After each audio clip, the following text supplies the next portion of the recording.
The Night Neighbor. Chapter 1, The Arrival. The fog in Briar Hollow was no mere weather, it was a living, breathing entity, a gray serpent that slithered through the ancient cobblestone streets, its damp tendrils coiling around number 22, Briar Lane like a predator staking its claim. Eva Thorne, a schoolteacher with haunted hazel eyes and a limp from a brutal city mugging, had fled to this forgotten European village seeking refuge. 6 months ago, in a rain-soaked alley, a mugger's knife had grazed her ribs, leaving a jagged scar across her collarbone and nightmares of his unblinking eyes staring up at her as blood pooled on the pavement, his chest still yet his gaze alive with something unnatural, a glint that wasn't human, wasn't alive, but seemed to see her, know her, even in death. The city had shattered her, cracked ribs, a fractured sense of safety, and a lingering dread that clung to her like a second skin, whispering in her ear during quiet moments, reminding her of the blood, the blade, the eyes.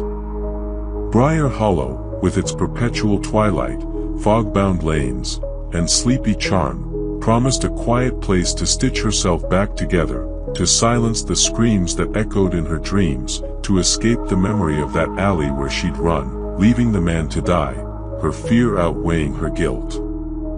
But as she dragged her suitcase over the threshold of number 22, the air felt wrong, heavy with a silence that wasn't peaceful but predatory, as if the village itself were holding its breath, waiting for her to falter, to make a mistake that would bind her to its secrets. The neighbors moved like ghosts, pale and skittish, hurrying past with averted eyes, their footsteps quickening as they neared her new home, their faces drawn as if they'd seen something they couldn't unsee. An old woman across the street, her shawl clutched tight, paused to whisper something to her companion, her gaze flickering to Eva with a mix of pity and fear, her lips trembling as if holding back a warning before they vanished into the fog, their silhouettes swallowed by the gray haze. A man pushing a cart of firewood crossed the street to avoid her, his head bowed as if in prayer, his hands trembling as he gripped the cart's handles, the wood creaking under his weight. A child, no older than 10, stared from a window, her eyes wide and unblinking, her small hand pressed against the glass until her mother yanked the curtains shut, the fabric snapping like a gunshot in the quiet street.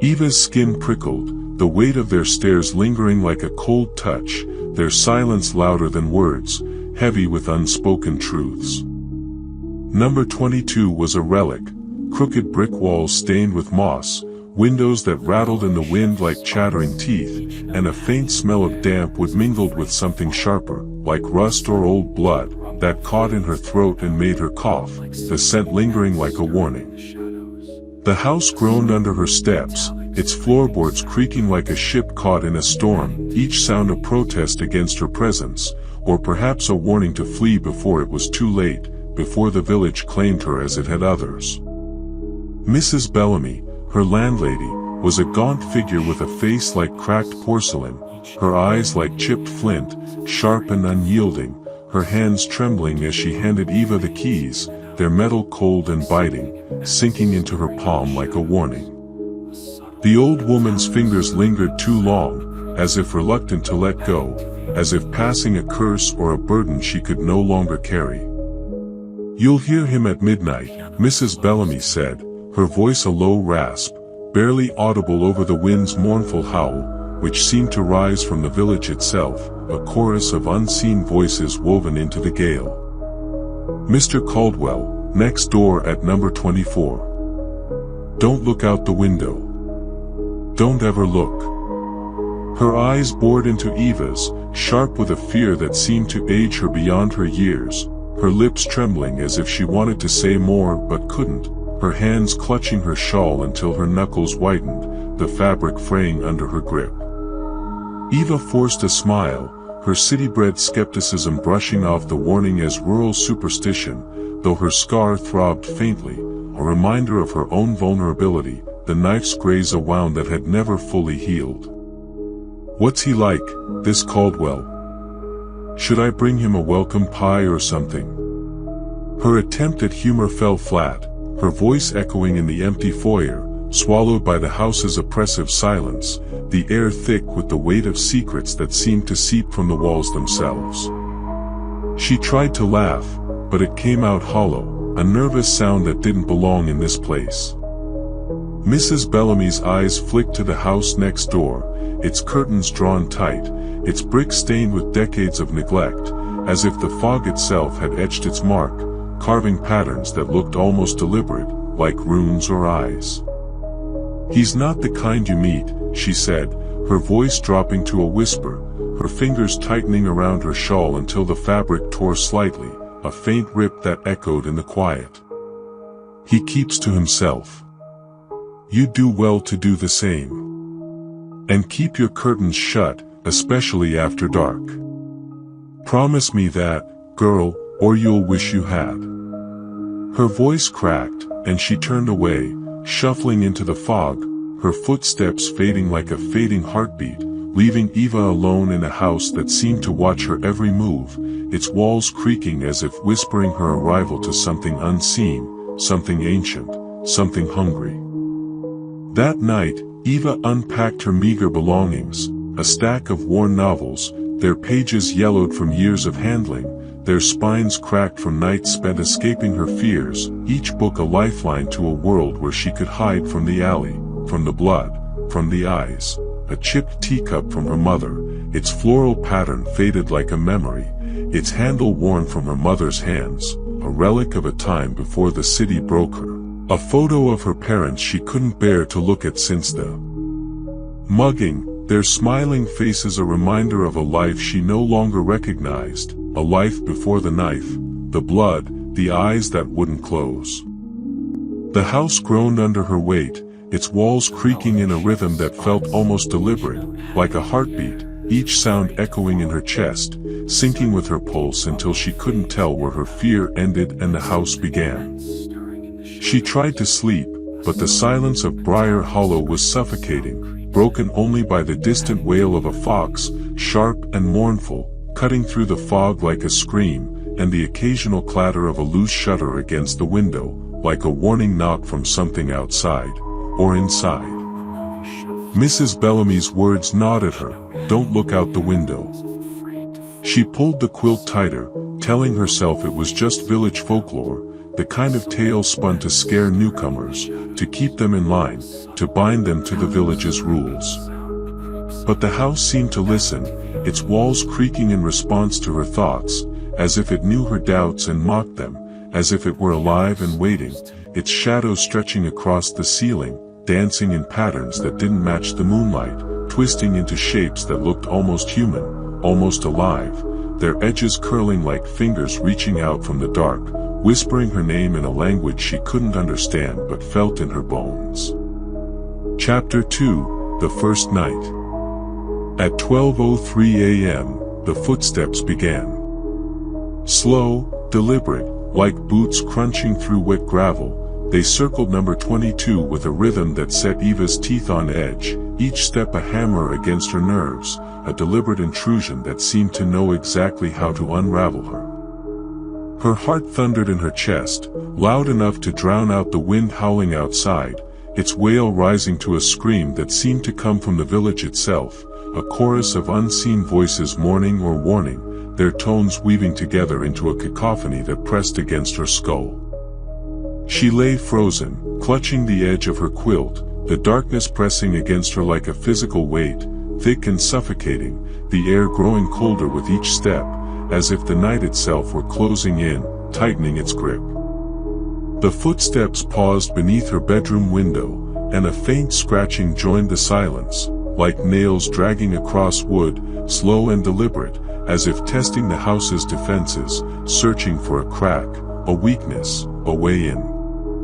The sound was intimate, invasive, like fingers brushing against her skin, each scrape sending a shiver down her spine, her scar throbbing with a sharp pain that made her gasp, as if the wound were reopening, remembering the knife, the blood, the eyes.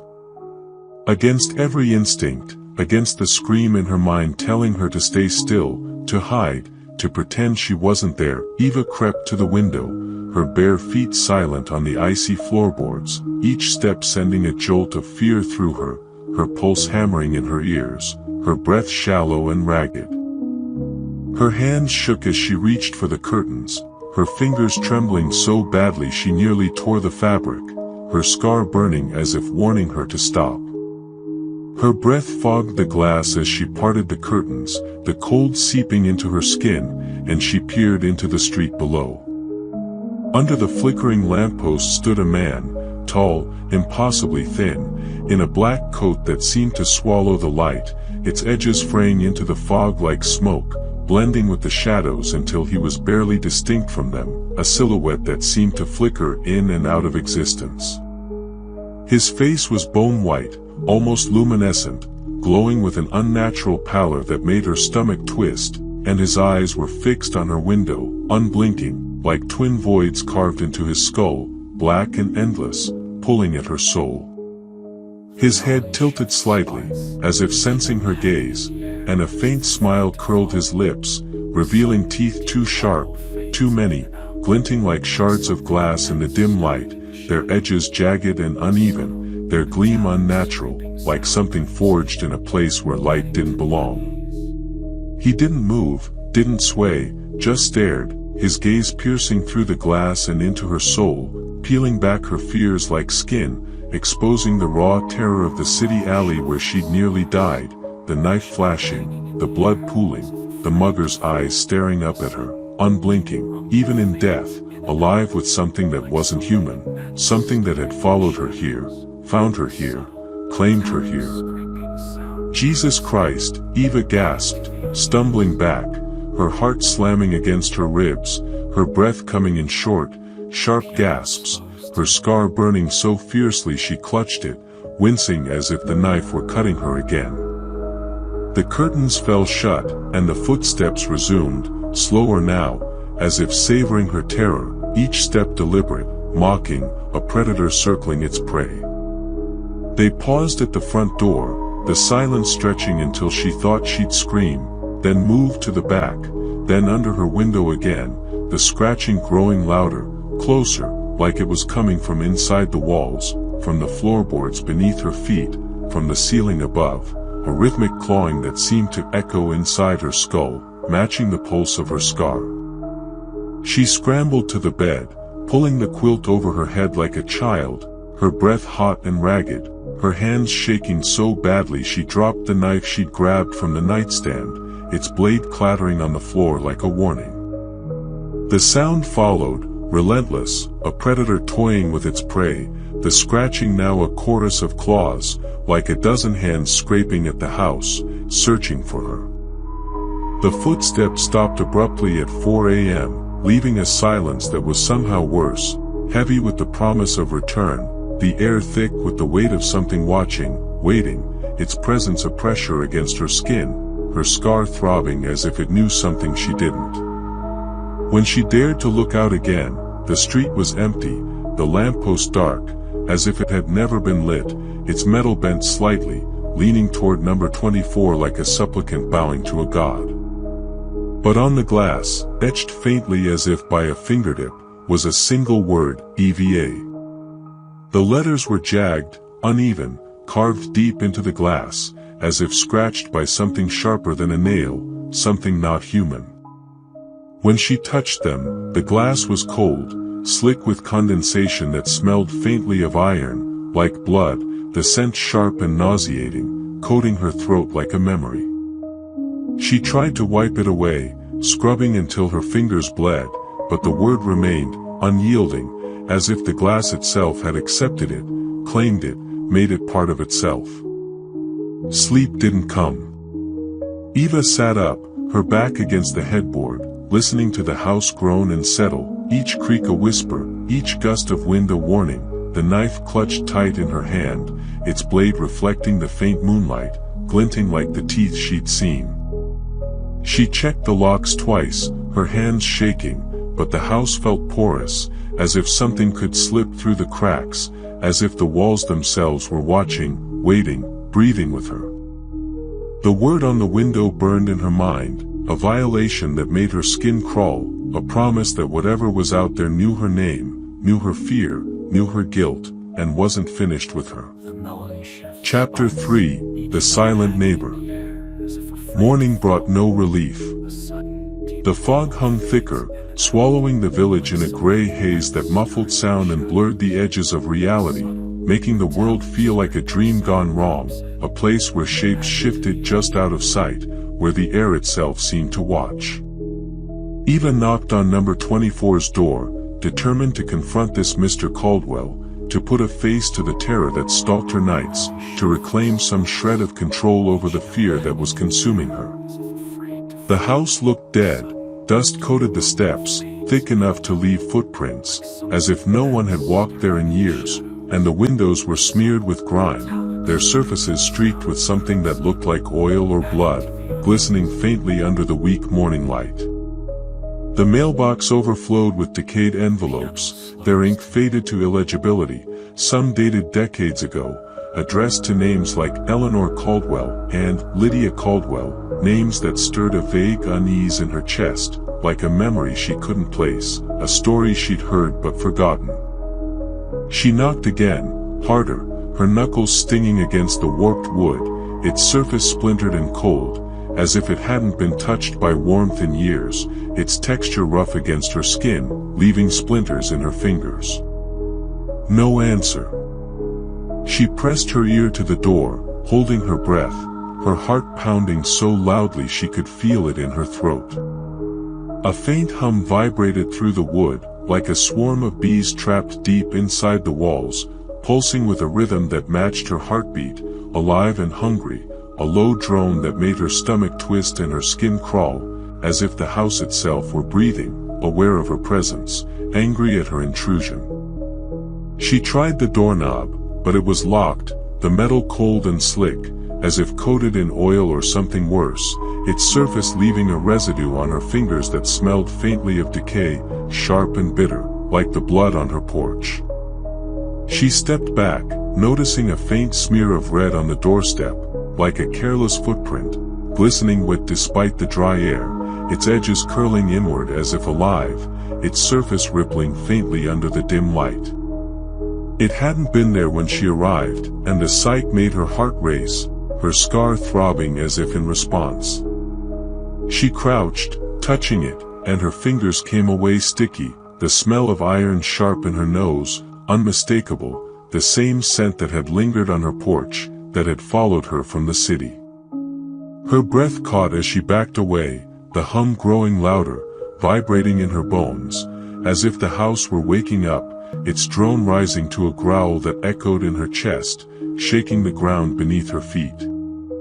She glanced at the windows, and for a moment, she swore she saw a shadow move behind the curtains, too tall, too thin to be human, its edges blurring into the fog, its form flickering like a flame about to go out, its presence a weight that pressed against her chest, making it hard to breathe.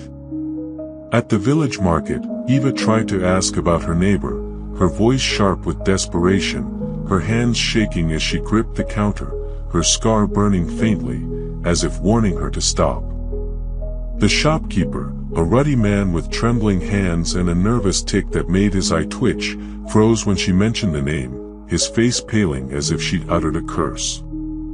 "Caldwell," he said, his voice tight, his eyes darting to the door as if expecting someone, or something, to burst in, his hands fumbling with a stack of cans, knocking one to the floor with a clatter that made Eva jump, her nerves already frayed. "Don't know him." "Nobody does." He busied himself with the cans, his fingers trembling so badly he dropped another, the sound echoing in the quiet shop, the air thick with tension. "He lives right next door to me," Eva pressed, her frustration mounting, her voice rising above the hum that seemed to follow her everywhere now, vibrating in her chest, sinking with her scar. "Tall, pale, comes out at night. Someone must know something. Why is everyone so afraid?" The shopkeeper's eyes flicked to the window, where the fog pressed against the glass like a living thing, its tendrils curling as if trying to reach inside, their edges moving like fingers, their forms twisting into shapes that weren't quite right. "Some folks don't belong to the village," he muttered, his voice barely audible, his hands shaking so badly he knocked over a third can, its clatter like a gunshot in the silence. "Or to anywhere. Leave it be, miss. For your own good." He turned away, ending the conversation, but not before Eva saw the fear in his eyes, raw and unhidden, like a man who'd seen something he couldn't unsee, something that had marked him, changed him, left him hollow. She noticed his hand, clutching the counter, had a faint scar across the knuckles, shaped like an eye, its edges red and raised, as if freshly cut, and for a moment, she swore it pulsed, like her own scar, like the house itself. On her way home, she passed number 24 again, its curtains still drawn, its silence louder than the village's whispers, its presence looming like a predator, watching her from behind its dark windows. The red smear on the doorstep was gone, but the hum lingered in her ears, following her like a shadow, its rhythm pulsing in her scar, which burned with a heat that wasn't her own. She noticed something else. The lamppost outside number 24 was bent, its metal twisted as if by a great force, leaning toward the house like it was bowing in reverence, its light flickering weakly, as if afraid to shine too brightly, its glow swallowed by the fog. The sight sent a chill down her spine, and she hurried inside number 22, locking the door behind her, though she knew it wouldn't help, the hum vibrating in her chest, the house creaking as if welcoming her back, or claiming her as its own. Chapter 4, The Knock. That night, Eva woke to a soft knock at her front door. Her clock glowed 3 a.m., the red digits searing into her vision like a warning, their light casting eerie shadows across the room, twisting into shapes that seemed to move, to watch. Her heart thundered as she gripped her phone, its screen casting a weak light that flickered as if struggling against the darkness, its battery draining faster than it should, the screen glitching with static, as if infected by the house. "Who's there?" she called, her voice cracking in the silence, swallowed by the house's oppressive quiet, the air thick with the weight of something waiting, something listening. No answer. The knock came again, softer, almost polite, but it sent a shiver down her spine, like a predator tapping at her door, testing her resolve, its rhythm deliberate and mocking, each tap a needle in her nerves. She crept downstairs, the floorboards groaning under her weight, each step amplifying her dread, the air growing colder with every inch, her breath visible in the dim light, curling like the fog outside. She clutched a kitchen knife, its blade trembling in her hand, the metal cold against her palm, its weight a small comfort against the unknown, though she knew it was useless against whatever was out there. At the door, she hesitated, her breath shallow, her pulse hammering in her ears, her scar burning with a heat that wasn't her own, as if it were alive, responding to the knock.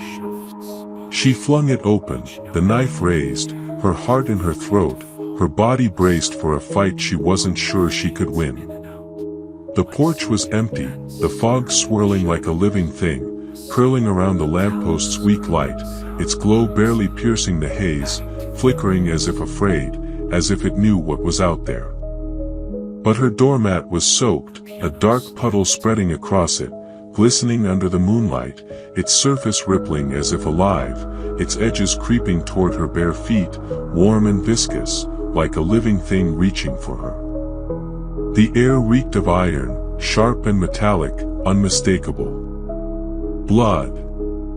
Not a small spill, but a pool, as if something had bled out on her doorstep, its surface glistening with a faint, unnatural glow, like the eyes she'd seen under the lamppost. She touched the liquid, her fingers coming away sticky, red, the smell so strong it made her gag, her stomach churning as she stumbled back, slamming the door, her hands shaking as she dialed Mrs. Bellamy, her voice trembling, raw with panic. "There's blood on my porch," Eva shouted, her voice breaking, her scar throbbing in time with her pulse, burning so fiercely she clutched it, wincing. "Someone's hurt. You need to tell me what's going on." "It's just rain," Mrs. Bellamy said, her tone flat, emotionless, as if reading from a script, her voice distant and hollow, like it came from somewhere far away, not human, not alive. "Go back to bed. It's not raining." Eva snapped, her voice rising to a scream, her frustration boiling over, the knife slipping in her sweaty grip, clattering to the floor. "There's blood everywhere, and you know it. What the hell is happening in this village? Who is Caldwell? What's in that house?" The line went dead, the silence deafening, the hum rising to fill it, vibrating in her chest like a heartbeat, shaking the walls around her. Eva checked the locks again, her fingers fumbling, the knife retrieved but useless in her shaking hands, the house feeling alive, its walls creaking in a rhythm that matched her pulse, the air thick with the smell of blood, lingering like a curse, coating her throat like the memory of the alley. She sat in the kitchen, the knife in her lap, watching the door until dawn, her eyes darting to every shadow, her scar burning, the hum growing louder, like a heartbeat calling her name, whispering her guilt. When she checked the porch at sunrise, the doormat was dry, the blood gone, as if it had never been there, as if the house had swallowed it. But the word EVA was now scratched into the door, deep and jagged, the wood splintered around it like something had clawed it out, each letter a wound in the wood. Below it, fainter, was another word, soon. And beneath that, almost invisible, a third, mine. And below that, a fourth, etched so faintly she had to squint, always. And below that, a fifth, barely legible, its letters uneven and trembling, forever. And below that, a sixth, scratched so lightly it seemed to flicker in the light, never. The sight made her knees buckle, and she leaned against the wall, her breath coming in short, sharp gasps, the hum echoing in her ears, louder now, like a summons she couldn't ignore, her scar pulsing with a rhythm that wasn't her own, black veins spreading faintly beneath her skin, glowing under the dim morning light. Chapter 5, The Boy's Warning. At school, Eva tutored Tomas, a wiry boy with eyes that seemed to see through the world, too old for his 10 years, their depths heavy with secrets no child should carry, his hands trembling as he gripped his pencil, his knuckles white with fear. During their lesson, he was quieter than usual, his pencil scratching nervously against his notebook, each mark hesitant, as if he were afraid of what he might draw, his gaze darting to the classroom window where the fog pressed close, obscuring the village beyond, its tendrils curling like fingers against the glass, their edges moving as if alive, forming shapes that weren't quite right, weren't quite natural. As she packed up, he slid a drawing across her desk, his hands shaking so badly the paper trembled, his face pale as chalk, his eyes wide with terror, glistening with unshed tears. It was crude, done in crayon, a man with hollow sockets for eyes, standing over a bed, her bed, its quilt unmistakable, its headboard cracked just like hers, its details so precise it made her stomach twist. His hands were elongated, fingers like spider legs, reaching toward a sleeping figure with her face, her scar visible across her collarbone, her eyes open, staring blankly, as if already lost, already claimed. Behind the man, the walls were alive, crawling with black tendrils that pulsed like veins, curling toward the figure like they were hungry, their ends tipped with eyes that stared back, unblinking, their pupils jagged and uneven, their gaze as piercing as the one she'd seen under the lamppost. "Tomas, what is this?" Eva's voice trembled, her fingers tightening on the paper until it crinkled, her heart racing as she met his gaze, her scar burning as if touched, as if the drawing itself were alive, reaching for her. The air in the classroom grew heavy, the hum faint but present, vibrating in her chest, syncing with her pulse, with her scar. "It's him," he whispered, glancing at the window again, his voice barely audible over the hum that seemed to follow her now, even here, its rhythm echoing in her bones. "Mr. Caldwell. He comes through the cracks. He listens through the walls. I saw him last summer, by the river. He was different then. His face, it wasn't his. It was someone else's, like he stole it. I saw it change, Miss Thorne, right in front of me, like his skin was melting, turning into someone new, someone dead." His voice broke, and he clutched his pencil so tightly it snapped, the sound sharp in the quiet room, his hands shaking as he dropped the pieces, his eyes filling with tears, his small frame trembling as if he could feel the house watching him even now. Eva's skin crawled, a cold sweat breaking out on her neck, her scar throbbing with a heat that wasn't her own, burning so fiercely she clutched it, wincing, her vision blurring for a moment as if the fog had slipped inside her. "Have you seen him since?" she asked, her voice shaking, the drawing burning in her hands like it was alive, its edges crumpling under her grip, the crayon lines seeming to shift, to move, to watch her.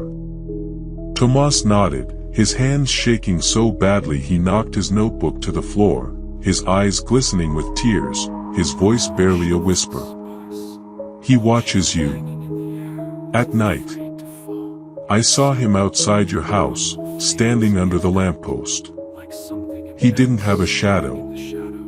And his eyes, they weren't eyes. They were holes, like the ones in the house, like the ones in the walls, like the ones in the drawings." He leaned closer, his voice dropping to a whisper, his eyes wide with terror, his breath hitching as if he were afraid to speak. The house took his face. It's not his house. It's never been his. It's been here forever, before the village, before the river, before the stones, before the world. It's hungry, and it's watching you. "What do you mean, hungry?" she pressed, her heart racing, the drawing trembling in her hands, her scar burning so fiercely she gasped, clutching it as if it might tear open, the black veins beneath her skin glowing faintly, pulsing in time with the hum. "It eats people," he said, his voice breaking, tears streaming down his face, his small frame shaking as if he were falling apart. "It takes their faces, their voices, their fear. It keeps them inside, forever. I heard them, Miss Thorne, crying in the walls, screaming, begging to be let out, their voices trapped, echoing, never stopping. And it wants you because you're scared. Because of what happened in the city." Eva's breath caught, her scar throbbing now, a sharp pain that made her vision blur, her heart pounding so loudly she could barely hear her own thoughts. She hadn't told anyone about the mugging, not even Mrs. Bellamy, not even her own family, burying it deep where it couldn't touch her, where it couldn't define her. "How do you know about that?" she whispered, her voice barely audible, her hands shaking as she gripped the drawing, its edges crumpled, the crayon lines seeming to pulse, to breathe. Tomas looked away, his voice small, almost lost in the hum, his eyes fixed on the floor, his hands trembling as he clutched the edge of the desk.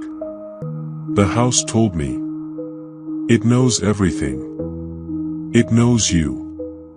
It knows what you saw, what you did." He paused, his voice dropping to a whisper, his eyes flicking up to meet hers, filled with a fear that made her blood run cold. "It knows you didn't call for help. It knows you ran." Eva froze, the memory of the alley flashing through her mind, the knife flashing, the blood pooling, the mugger's eyes staring up at her, unblinking, as she ran, leaving him to die, her fear outweighing her guilt, her shame a weight she'd carried across continents. She sent Tomas home, her hands shaking as she tucked the drawing into her bag, its edges crumpled, the image of those hollow eyes burning in her mind, their gaze following her like the eyes under the lamppost. She couldn't shake the way he'd looked at her, like she was already marked, already lost, already part of the house. As she walked home through the fog, she felt the village watching her, its silence heavy with secrets, its streets empty yet alive with unseen eyes, their gaze cold and unyielding, like the house itself. Number 24 loomed as she passed, its windows dark, but she swore she saw the curtains twitch, as if something inside was peering out, waiting, its presence a weight that pressed against her chest. The hum was louder now, vibrating in her bones, and the air smelled faintly of iron, like blood that wouldn't wash away, like the alley she'd left behind. She checked her scar in the reflection of a shop window, finding it red and raised, as if freshly cut, pulsing with a rhythm that wasn't her own, black veins spreading faintly beneath her skin, glowing under the dim light, forming a pattern that looked like eyes, like the ones in the drawing, like the ones on her window. Chapter 6, The Voice.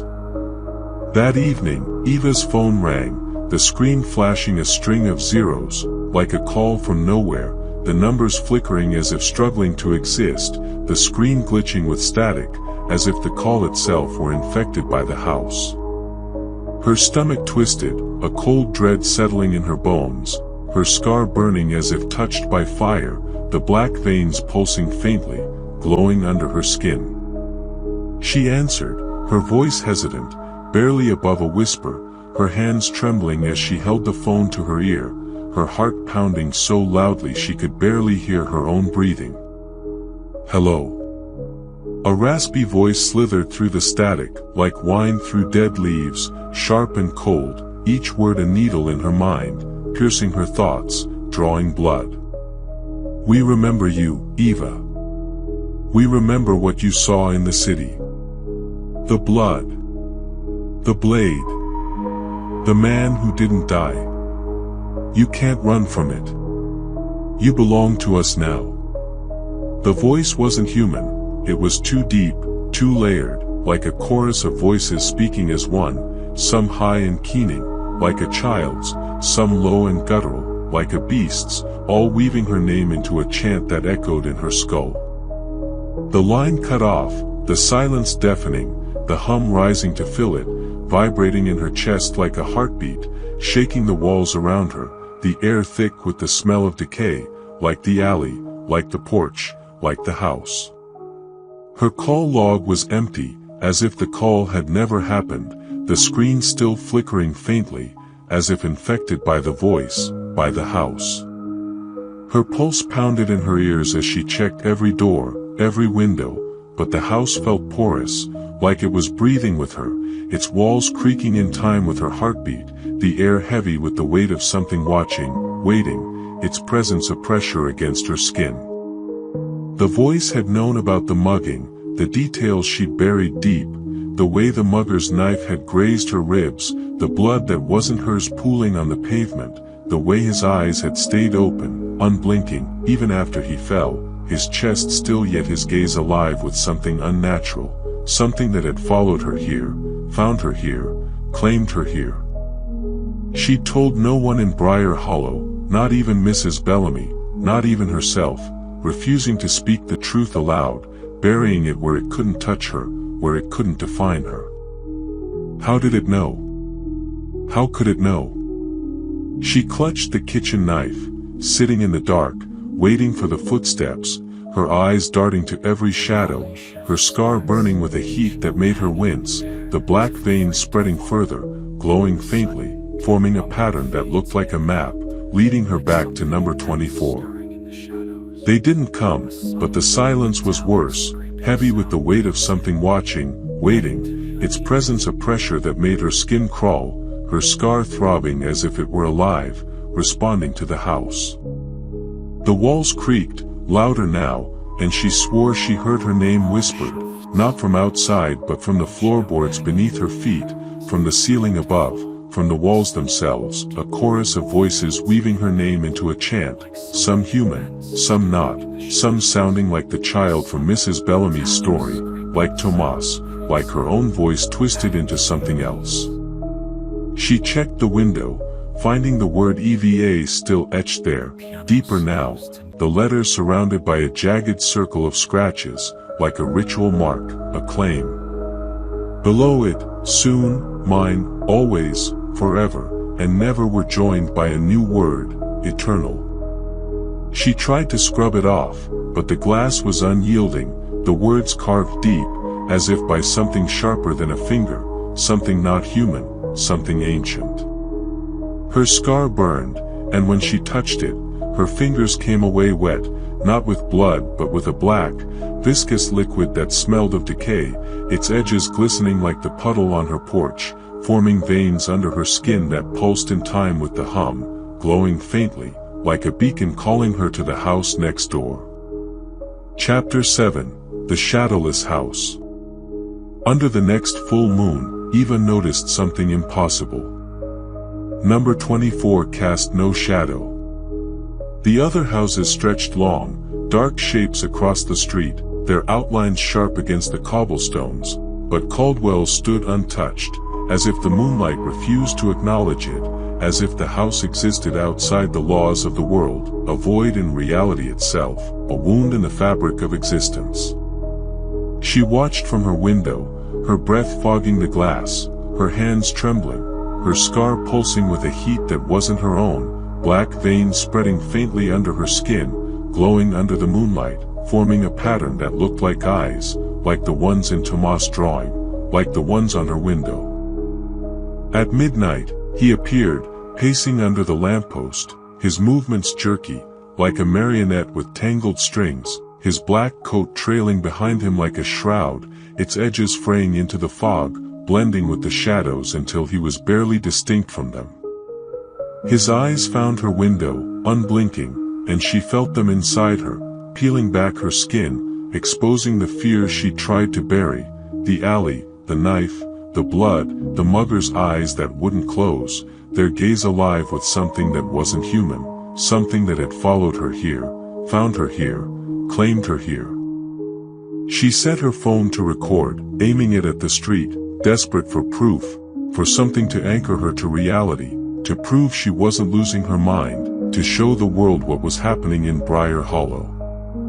But when she played it back, the footage was static, his figure a smear of black that flickered in and out of existence, his face a blur of teeth and eyes, his mouth stretched impossibly wide, as if trying to swallow the screen, his eyes holes that seemed to pull at her soul, drawing her in, making her feel like she was falling into them. By 4 a.m., he dissolved into the fog, leaving a faint smear of frost on the pavement, shaped like a handprint with too many fingers, its edges glistening with black ooze that pulsed like a heartbeat, its surface rippling as if alive, its form shifting under the moonlight, as if it were watching her, waiting for her. She checked the window again, finding new scratches around her name, forming a pattern of eyes, their pupils jagged and uneven, staring at her from the glass, their gaze as unyielding as his, their edges glowing faintly with the same black veins that pulsed under her skin,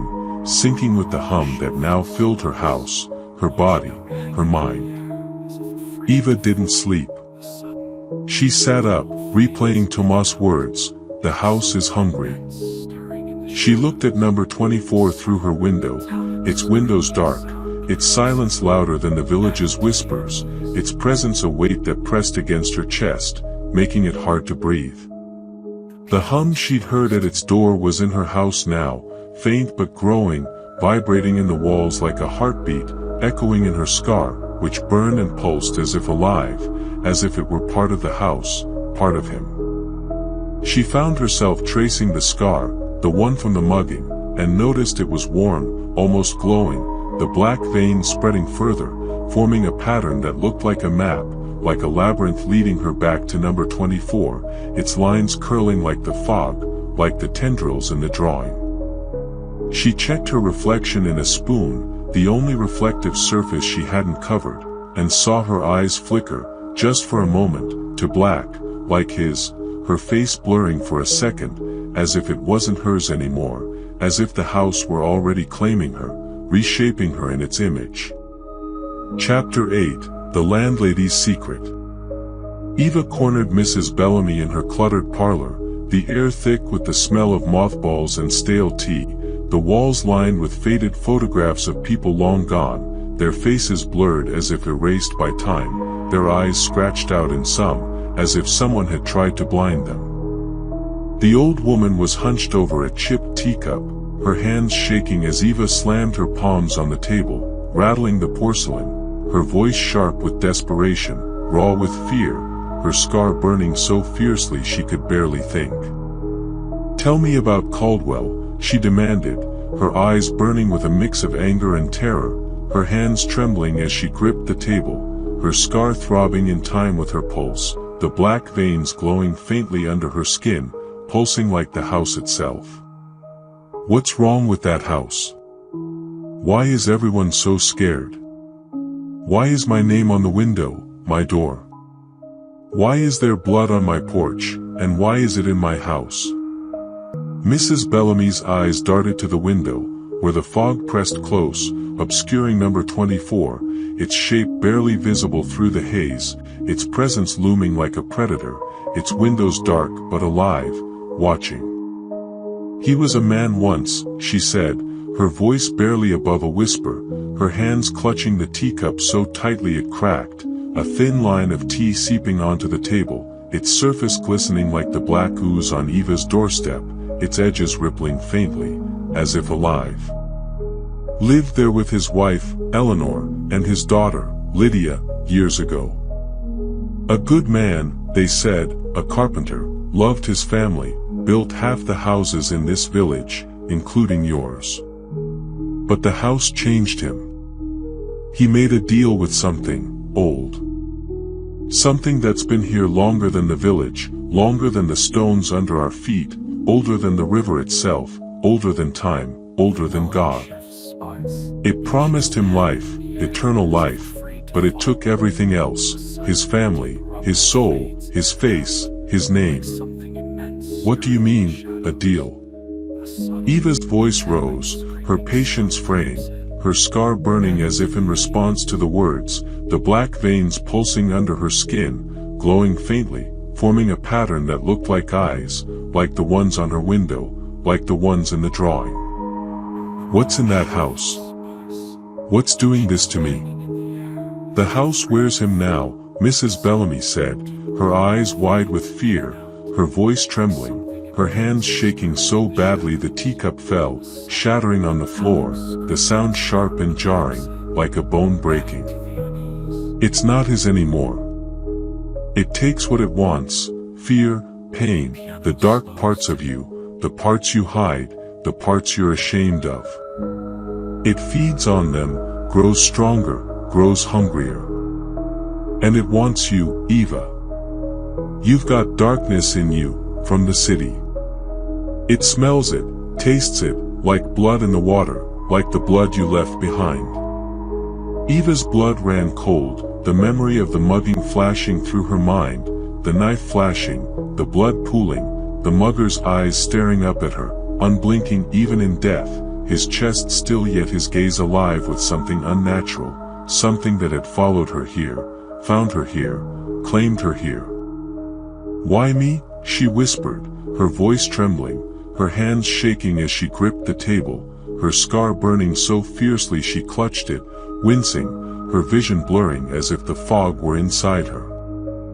Mrs. Bellamy leaned closer, her breath sour, her eyes glinting with something like pity or guilt, her voice dropping to a whisper, as if afraid the house would hear.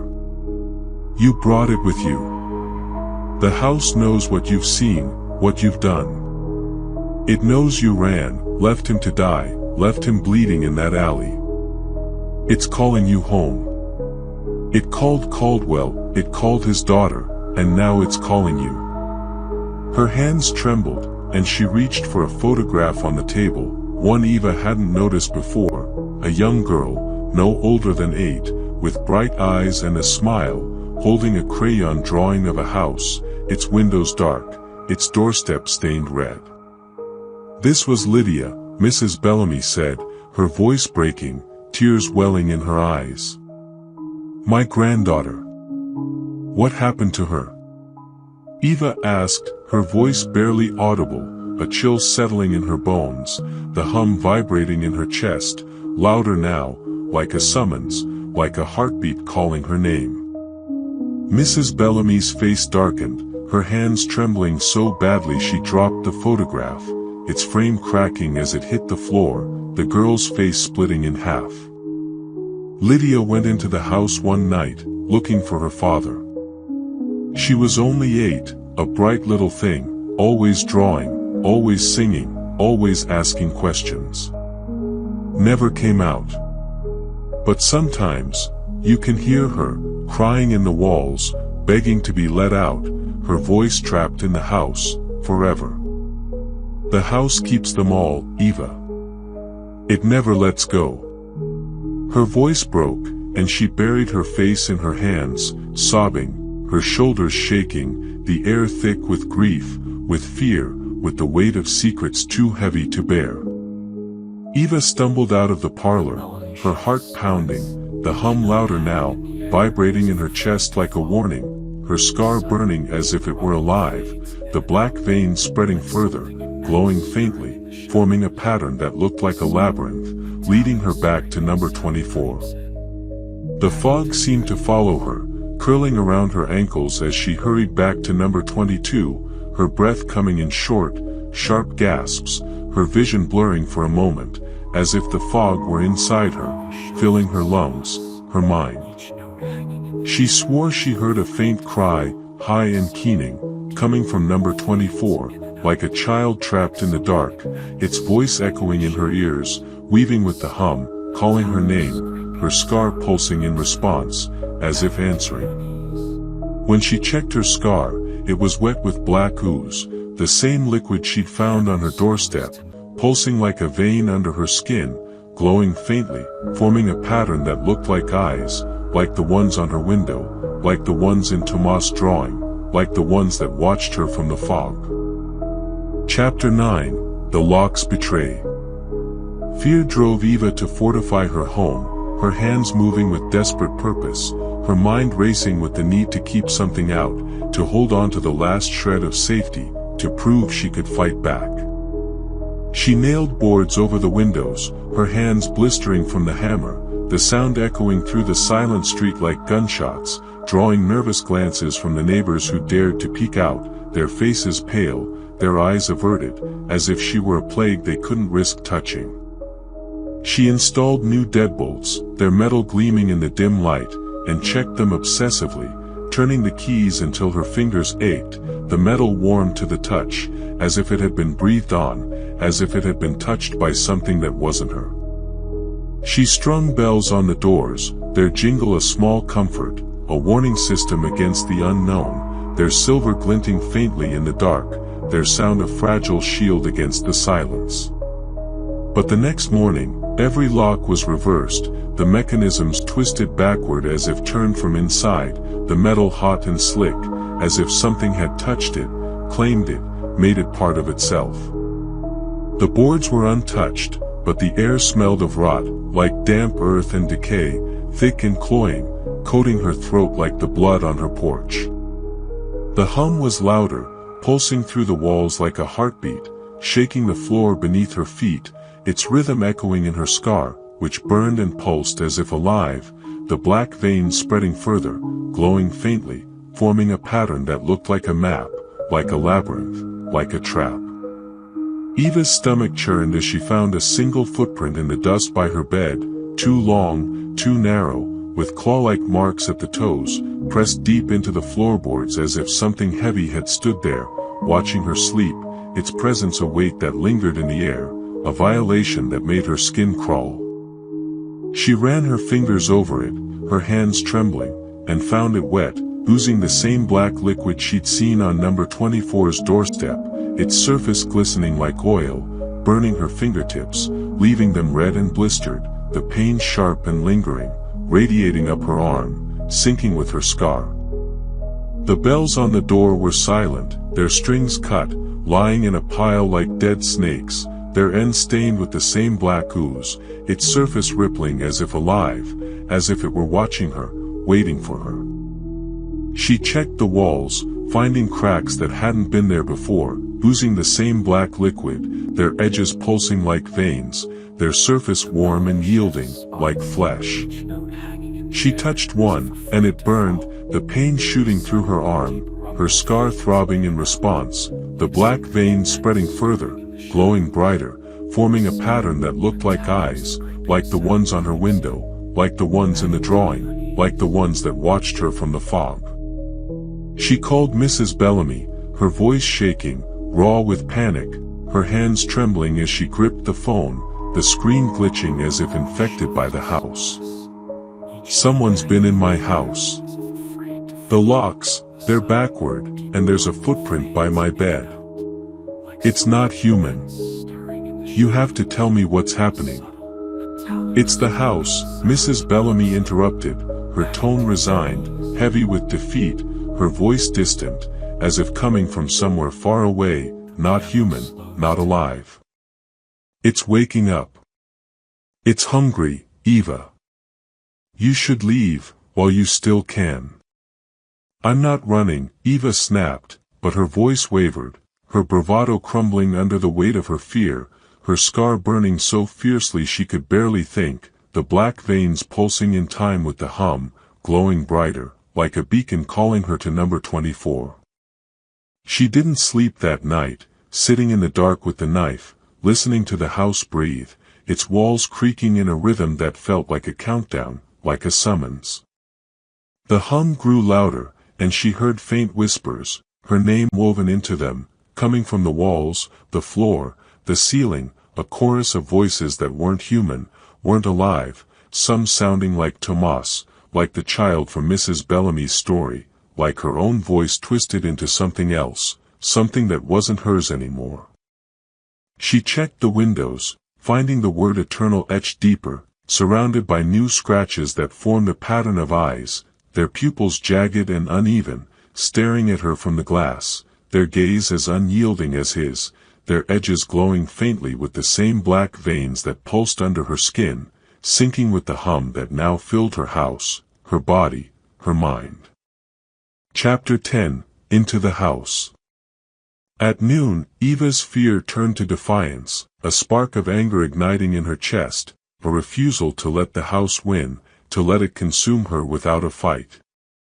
She couldn't live like this, jumping at shadows, waiting for the next knock, the next violation, the next whisper of her name.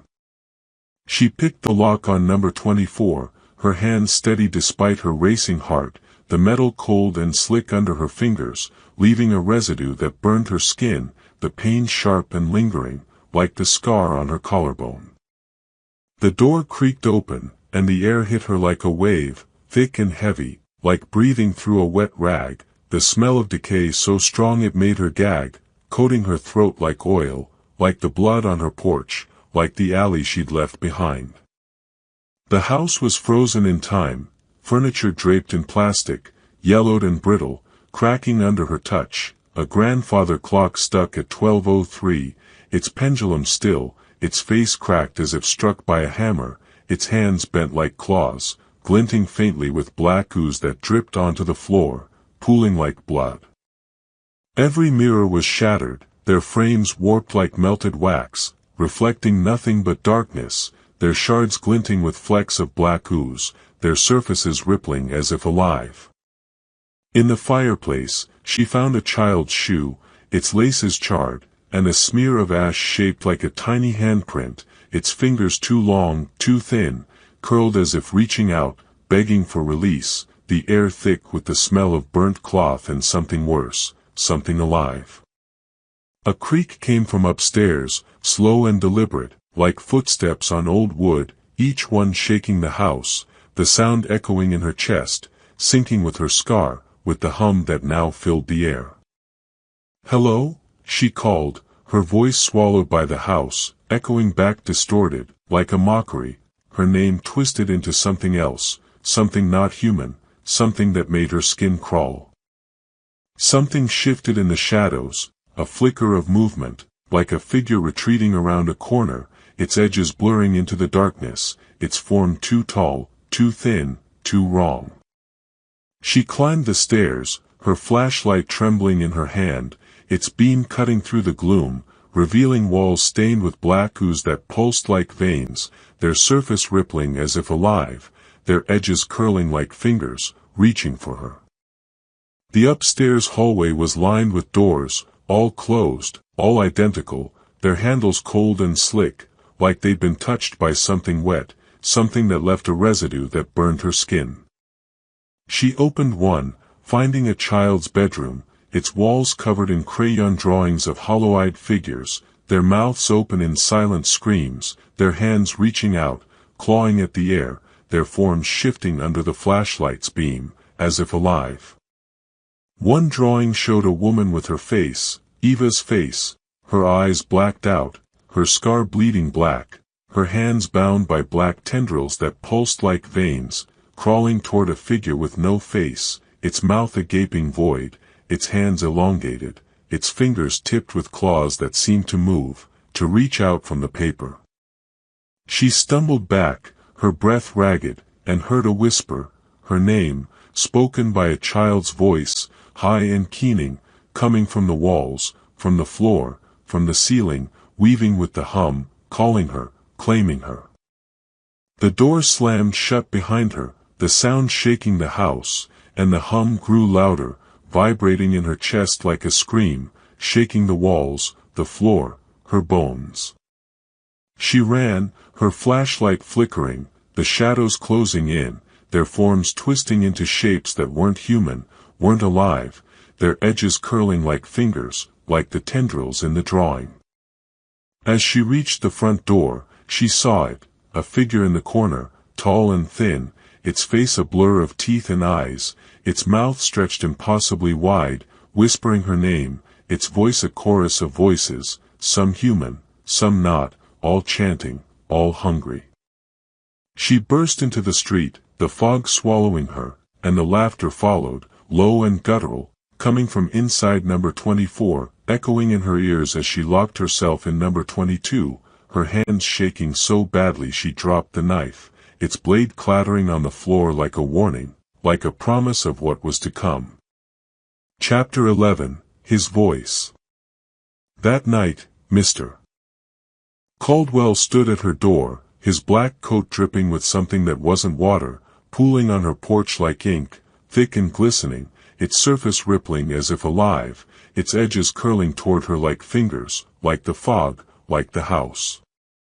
His eyes were voids, unblinking, and his mouth stretched into a lipless grin, revealing rows of sharp, uneven teeth that glinted in the lampost's weak light, their edges jagged, like the knife from the alley, like the scratches on her window, like the claws in the drawing. His presence was a violation, a weight that pressed against her chest, making it hard to breathe, her scar burning so fiercely she clutched it, wincing, the black veins glowing brighter, spreading further, forming a pattern that looked like a labyrinth, like a trap, like a map to number 24. "You weren't meant to live here, Eva," he said, his voice like stones grinding together, echoing inside her skull, each word a weight pressing against her mind, peeling back her thoughts, exposing her guilt, her fear, her shame, her secret.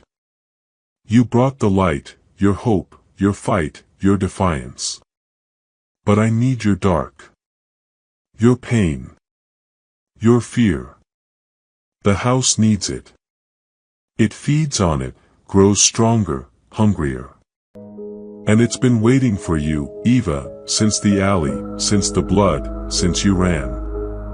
He reached for her hand, his fingers cold and wet, like clay pulled from a riverbed, like the mud from the alley, like the fog that clung to her skin, leaving a smear of black ooze that burned like acid, sending a jolt of pain through her arm, her scar throbbing in response, the black veins glowing brighter, spreading up her neck, her face, forming a pattern that looked like eyes, like the ones on her window, like the ones in the drawing, like the ones that watched her from the fog. She screamed, slamming the door, but his voice echoed through the walls, inside her head, inside her scar, inside the black veins that now pulsed with the house's rhythm. "You can't lock me out.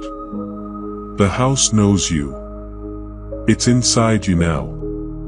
It's part of you, and you're part of it. Eva backed away, her knife raised, her hands trembling so badly she could barely hold it, the blade glinting faintly in the dim light, reflecting the shadows that seemed to move, to watch, to whisper. The walls pulsed, the air growing thicker, heavier, the hum deafening now, vibrating in her chest like a heartbeat, shaking the floor beneath her feet, sinking with her scar, with the black veins that now covered her arm, her neck, her face, glowing like a beacon, calling her to number 24. Footsteps echoed upstairs, slow and deliberate, though she lived alone, each step a hammer against her nerves, a summons she couldn't ignore, their rhythm matching the pulse in her scar, the hum, the house. She ran to the stairs, her flashlight beam shaking, cutting through the darkness, but the shadows seemed to swallow it, twisting into shapes that weren't human, weren't alive, their edges curling like fingers, like the tendrils in the drawing, like the fog outside.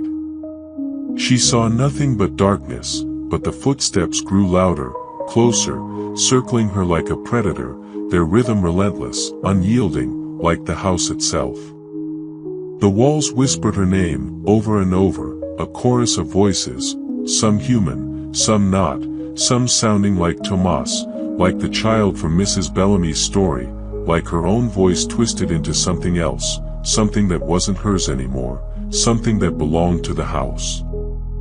She checked her hand, finding the black ooze spreading, forming veins under her skin, pulsing in time with the house, her scar burning so fiercely she cried out, clutching it as if it might tear open, the black veins glowing brighter, spreading further, forming a pattern that looked like a map, a labyrinth, a trap, leading her back to number 24. She stumbled to the kitchen, her breath ragged, her heart pounding so loudly it drowned out the hum, the footsteps, the whispers, but they were still there, inside her, around her, part of her. She checked the door again, finding new scratches around the words, EVA, soon, mine, always, forever, never, eternal, forming a pattern of eyes, their pupils jagged and uneven, staring at her from the wood, their gaze as unyielding as his, their edges glowing faintly with the same black veins that pulsed under her skin, syncing with the hum, with the house, with her scar. She tried to call for help, but her phone was dead, its screen cracked, the battery drained despite being fully charged, the screen glitching with static, as if infected by the house, by him, by the thing that lived in number 24.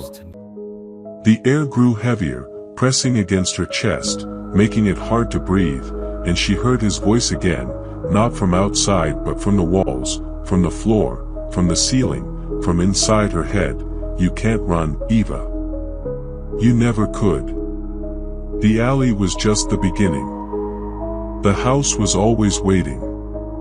She clutched the knife tighter, her hands shaking, her scar burning, the black veins glowing brighter, spreading further, forming a pattern that looked like a face, not hers, not human, but something else, something that stared back at her from the darkness, from the house, from the fog. She sank to the floor, her back against the wall, the hum a roar now, shaking her bones, her mind, her soul, the whispers growing louder, chanting her name in a chorus that drowned out her own thoughts, her own voice, her own self. She felt the house breathing with her, its walls pulsing, its shadows closing in, its hunger a living thing that wrapped around her, pulling her closer, claiming her as its own. Chapter 12, The Shattered Mirrors. At midnight, every mirror in Eva's house exploded, the sound like a gunshot in the silence, glass spraying across the floor, slicing her bare feet as she stumbled back, blood mixing with the black ooze seeping from the cracks in the walls, its surface glistening like oil, its edges rippling as if alive, its smell sharp and metallic, like the blood on her porch, like the blood in the alley, like the blood that haunted her dreams. In the shards, she saw him, Mr. Caldwell, standing behind her reflection, his face too close, his eyes boring into hers, his mouth stretched into a grin that split his face in half, revealing a void that seemed to pull at her soul, drawing her in, making her feel like she was falling, like she was drowning in the darkness of his eyes, of the house, of herself. She spun around, her heart pounding, her scar burning, but the room was empty, the air thick with the smell of decay, the hum so loud it shook the floor beneath her, the walls pulsing with a rhythm that matched her heartbeat, her scar, the black veins glowing brighter, spreading further, forming a pattern that looked like eyes, like the ones on her window, like the ones in the drawing, like the ones that watched her from the fog. She grabbed a flashlight and searched the walls, her hands trembling, her scar throbbing, finding cracks that hadn't been there before, oozing a black, viscous liquid that smelled of iron and decay, its surface rippling as if alive, its edges curling like fingers, reaching for her, whispering her name. She touched it, and it burned, leaving her fingertips red and blistered, the pain sharp and lingering, radiating up her arm, sinking with her scar, with the hum, with the house. Her phone was dead, its screen cracked, the battery drained despite being fully charged, the screen glitching with static, as if infected by the house, by him, by the thing that lived in number 24. The air grew heavy, pressing against her chest, making it hard to breathe, and she heard his voice again, not from outside but from the walls themselves, from the floor, from the ceiling, from inside her head. You're home now, Eva. You're ours. You've always been ours. She ran to the door, but it wouldn't open, the lock twisting under her fingers, the metal hot to the touch, as if it had been forged in fire, as if it were alive, as if it were part of the house. The windows were sealed, the boards she'd nailed now fused to the frames, as if the house had grown over them, its wood alive and unyielding, its surface pulsing like flesh, like the fog, like the thing that lived in number 24.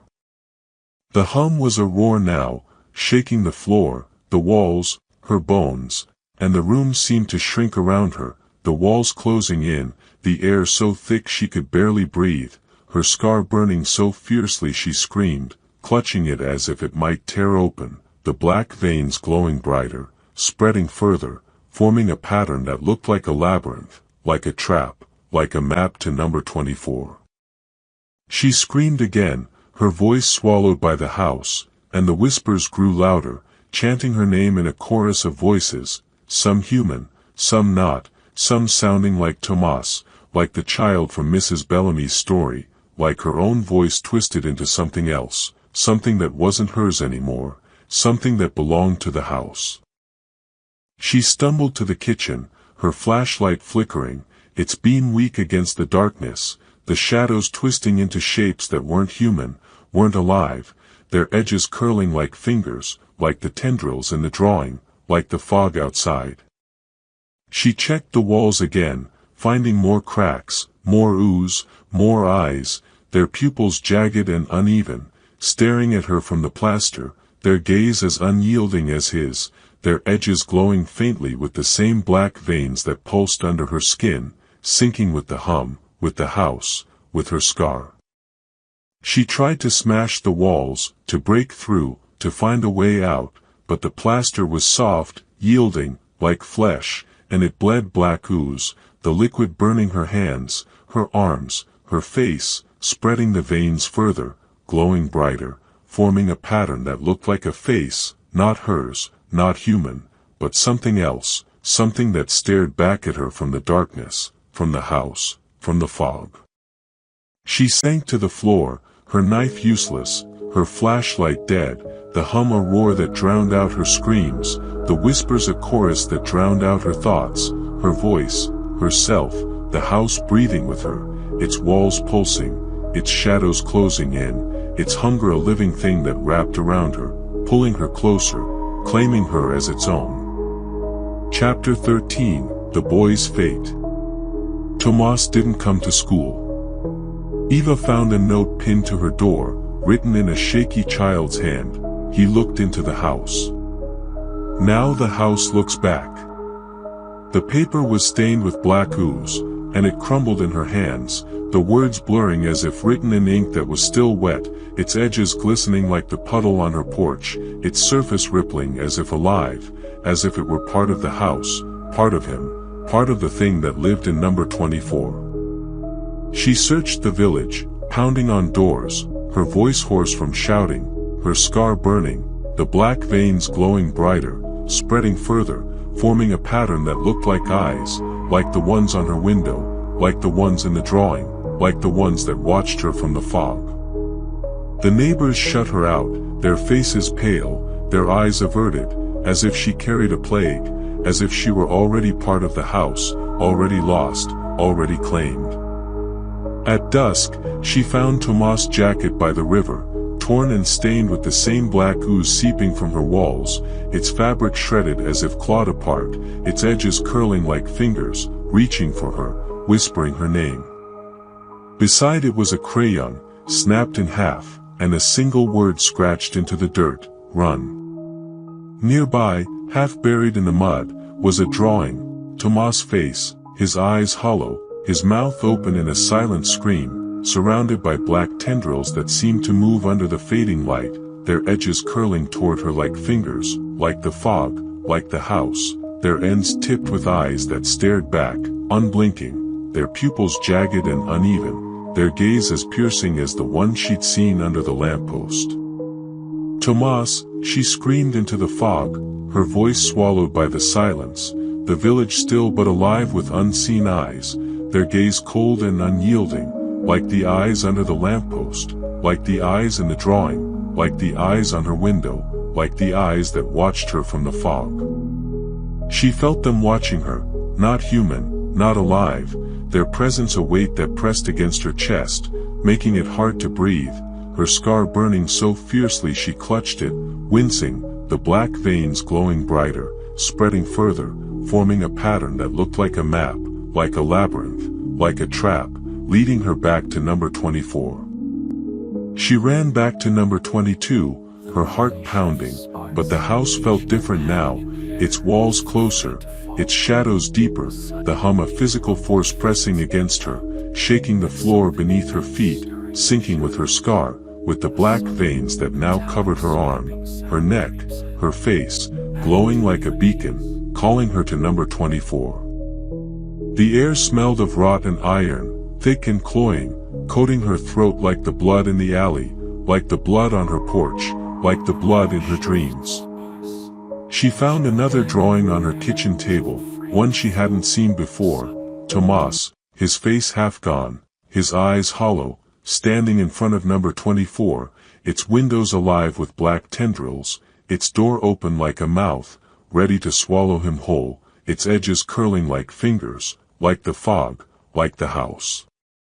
The drawing was wet, stained with black ooze, its surface rippling as if alive, the crayon lines shifting, moving, watching her, whispering her name.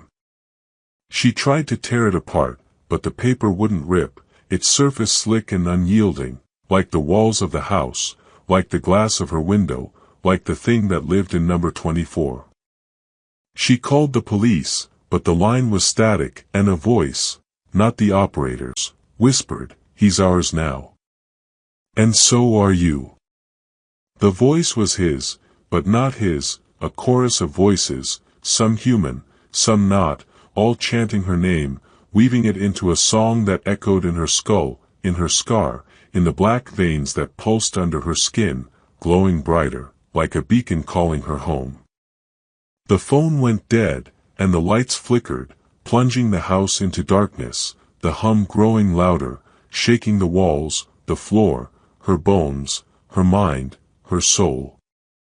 She searched the house, her flashlight flickering, its beam weak against the darkness, the shadows twisting into shapes that weren't human, weren't alive, their edges curling like fingers, like the tendrils in the drawing, like the fog outside.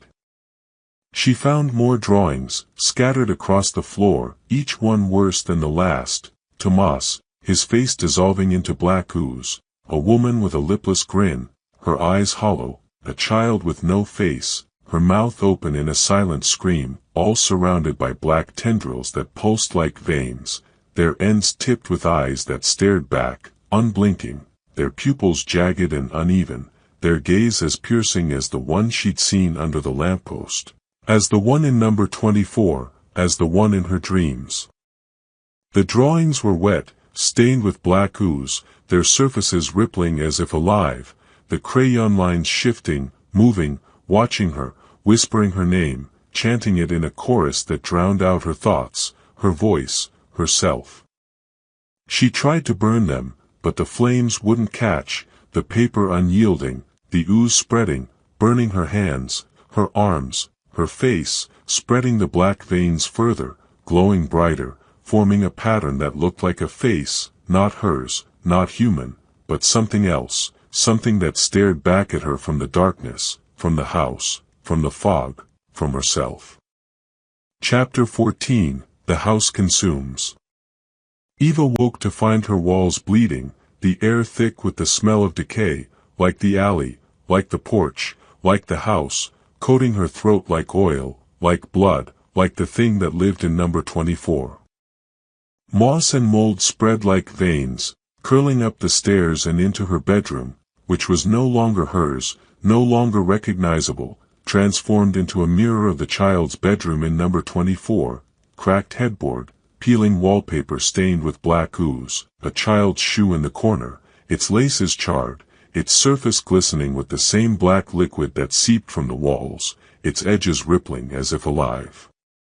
The air was heavy, pressing against her chest, making it hard to breathe, the hum or roar now, shaking the floor, the walls, her bones, her mind, her soul, sinking with her scar, with the black veins that now covered her arm, her neck, her face, glowing like a beacon, calling her to number 24. She touched the wall, and it pulsed, warm and alive, like a heartbeat, like flesh, like the thing that lived in number 24, its rhythm matching the hum, her scar, the black veins that glowed brighter, spreading further, forming a pattern that looked like a labyrinth, like a trap, like a map to the house next door. Footsteps echoed downstairs, slow and deliberate, climbing closer, each step shaking the floor, the walls groaning as if in pain or hunger, their surface rippling like flesh, like the fog, like the thing that lived in number 24. She heard whispers, her name woven into them, coming from the walls, the floor, the ceiling, a chorus of voices, some human, some not, some sounding like Tomas, like the child from Mrs. Bellamy's story, like her own voice twisted into something else, something that wasn't hers anymore, something that belonged to the house.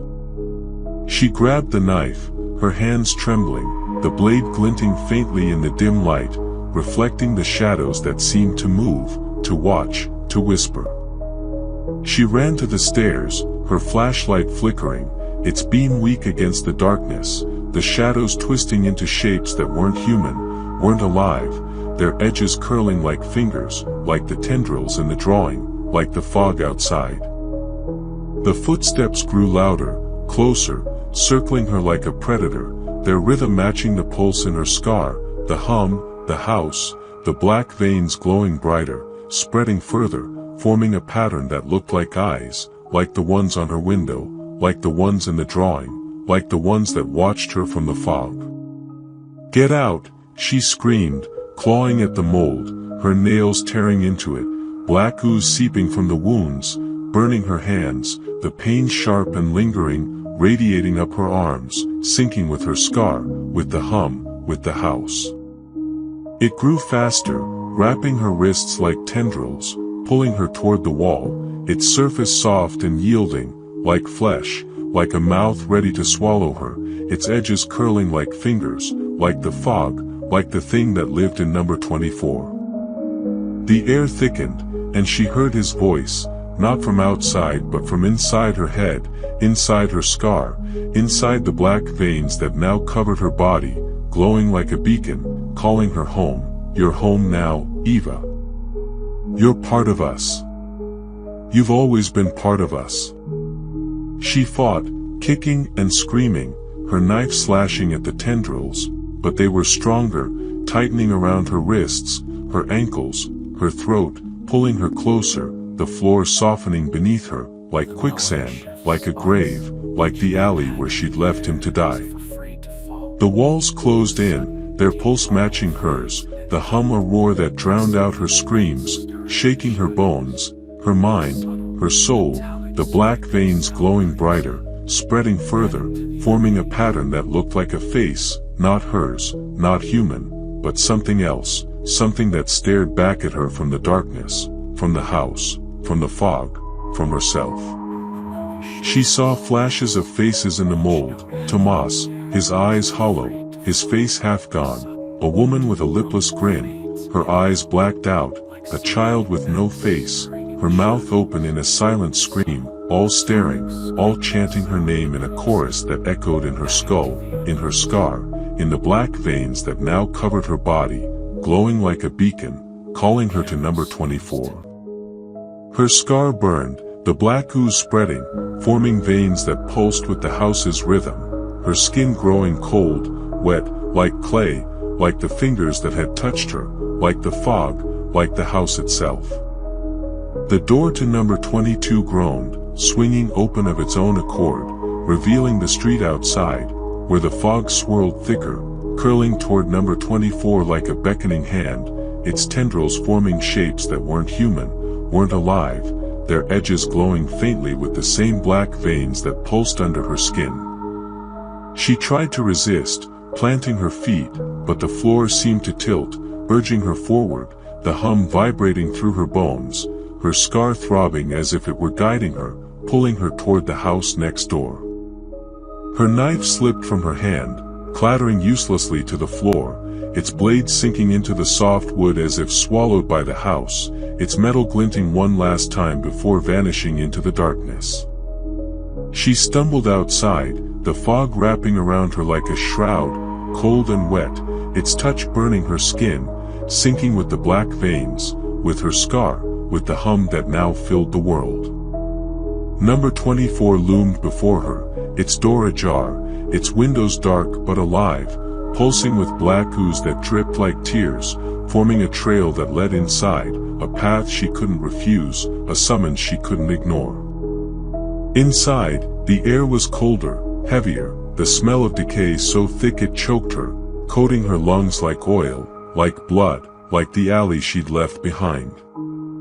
The house was alive, its walls breathing, its floorboards groaning under her weight, each step sinking slightly, as if the house were swallowing her, claiming her, making her part of itself.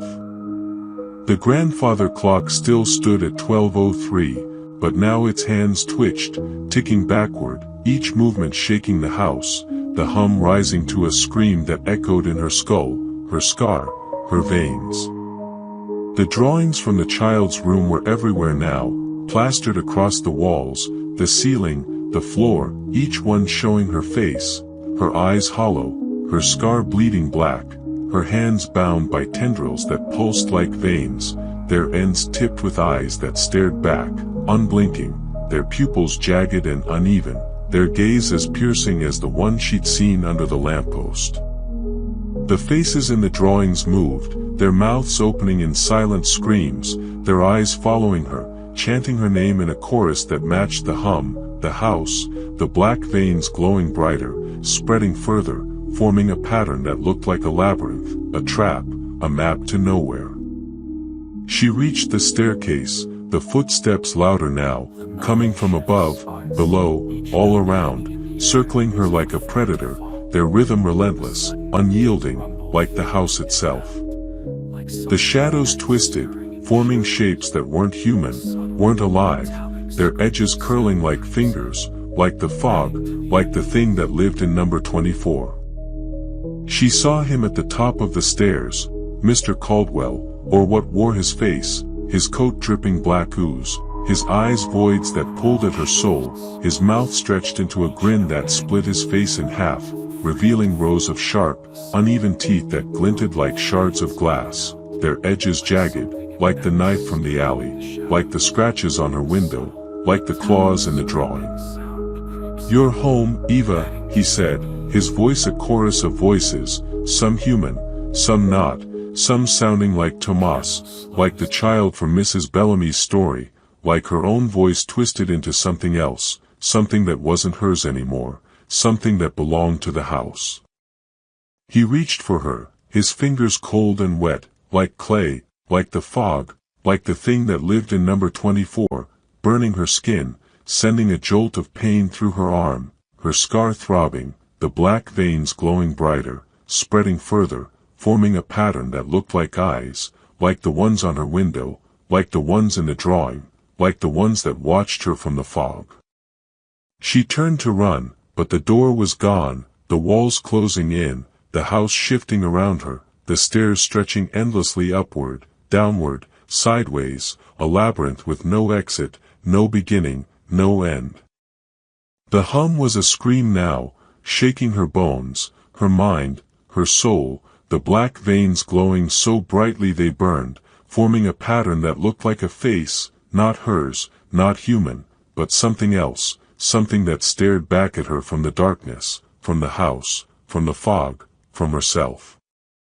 She felt her body dissolving, her skin softening, her bones growing heavy, her scar burning as if it were consuming her, the black veins spreading until they covered her entirely, glowing like a beacon, calling her to the heart of the house, where the thing that lived in number 24 waited, its hunger a living thing that wrapped around her, pulling her closer, claiming her as its own.